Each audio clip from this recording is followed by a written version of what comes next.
कमल पर बैठी माता, सबका मन हर्षाती है। वीणा बजाती है मेरी मैया, वीणा बजाती है, वीणा बजाती है।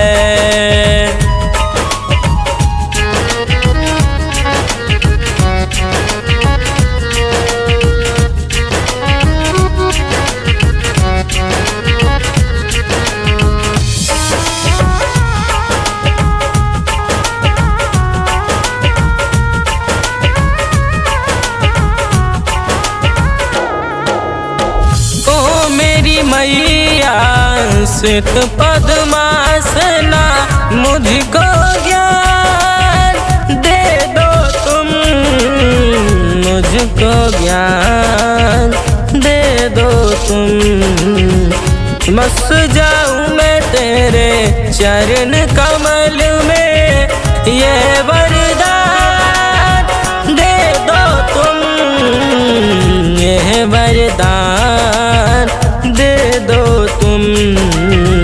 हंस सवारी जगत दुलारी, ब्रह्मलोक से आती है। वीणा बजाती है मेरी मैया, वीणा बजाती है।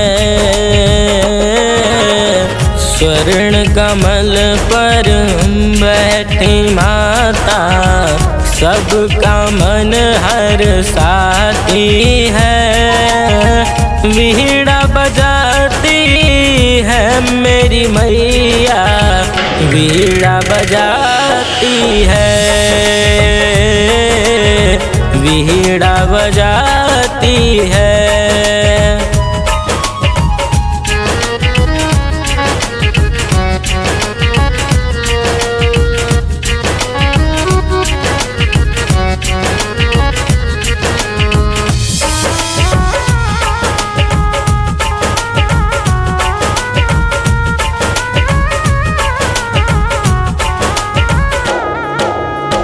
तुम ही सरस्वती, तुम ही मसार दे, लाखों रूप है तेरे माँ, लाखों रूप है तेरे माँ। ज्ञान की देवी तुम ही हो मैया, सरगम की रचैया हो तुम, सरगम की रचैया हो तुम। मोहिनी मूरत है मेरी मैया की, आंचल से अमृत छलकाती है। वीणा बजाती है मेरी मैया, वीणा बजाती है। स्वर्ण कमल पर बैठी माता, सबका मन हर्षाती है। वीणा बजाती है मेरी मैया, वीणा बजाती है,